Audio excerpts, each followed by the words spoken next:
a lot of well-intentioned people in your life. How in your experience, how do people try to help that does not really work? And again, I can only answer for myself. Your experience. In my experience. No judgment of people. Yeah. But sometimes...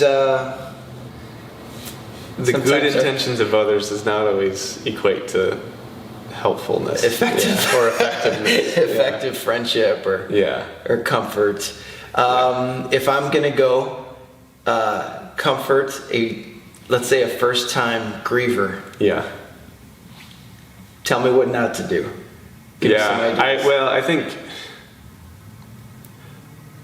one of them, even if it's true, even if you look at Scripture and we understand the character of God and who He is and as big as He is, it's never helpful to the griever to tell them it's all in God's plan. It's never helpful as a griever to hear that it was God's intention and God's purposeful plan for your dad to die. Even if it's true, it's not helpful.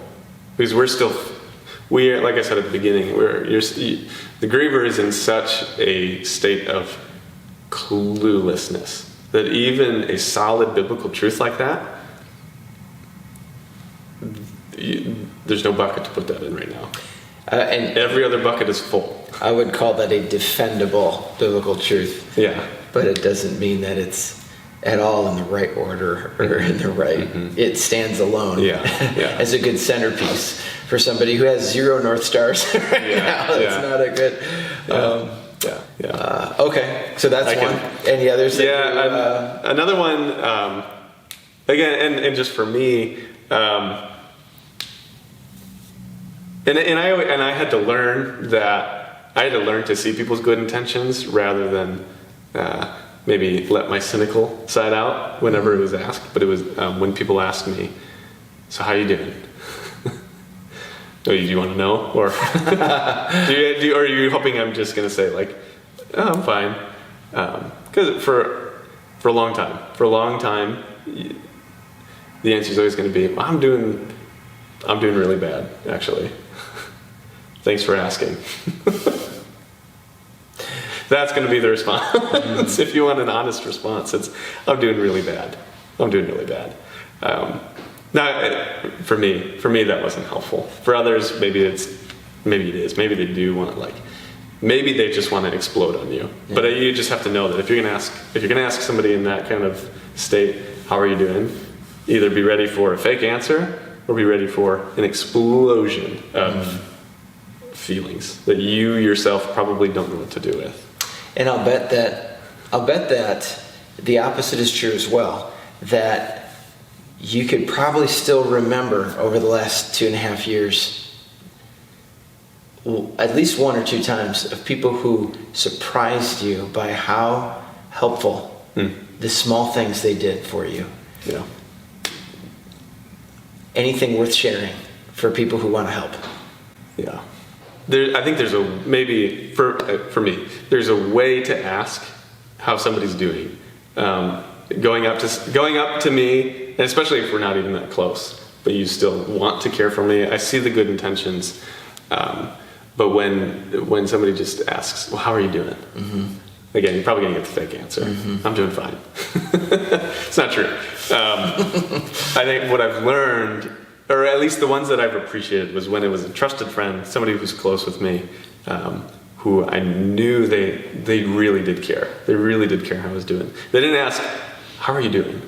They just asked like, "Hey, so what's been going on through your mind lately?" Or they ask more questions that it gives me the permission that the way they just said that is they're ready to receive all the mess, even if they don't know what to do with it. So when they ask stuff like, so like, what have you been thinking about lately? Asking very intentionally. Asking intentional questions to about welcome whatever. Yeah. Or what have you been learning lately? Or, like, where are you and God at right now?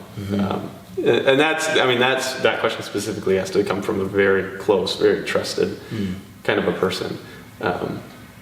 I think one of the best things that just to be able to say with to somebody with them. It's not, hey, I've been there too. That's not helpful. What is helpful is when people would say like, hey man, I'm really sorry. Mm-hmm. Or, like, my heart is broken with you. But again, I can only answer for myself. Sure. I know somebody else who might take that saying, hey, my heart's broken with you. But you have no idea what I'm going through. Your heart is not broken like mine. So it takes a lot of social intelligence, social awareness to know if you're the right person to ask that specific question to that person. Well, and what I heard you say that I think is helpful for all of us is know where the trust level is. And if you don't have it, but you are there to help, then earn it first. Yeah. And if you know you do have the trust, then for goodness sakes, use it. Yeah. I don't know if I can say it this way of, okay, solve this mystery. Yeah. But I think everybody wants to know, in your situation, if they're coming to support you, do I talk about dad or do I not bring up dad? What's the right answer? Where I'm at today, I totally welcome that. I totally welcome talking about my dad. I'm at a point now where, I might break down still. One of the things I've learned is that I cry at the dumbest things way easier now than I ever have before. But it's at a different point. I mean, there's the sting of knowing that, I'm going to have my first kid in about a month, and my dad's never going to get to meet him, and that hurts. That really stings. But there's the encouraging side of knowing how good of a dad I had and all the things he taught me.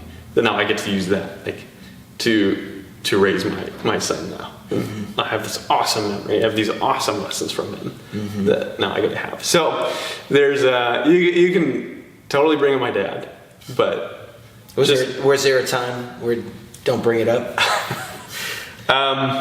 For 6 months. Yeah.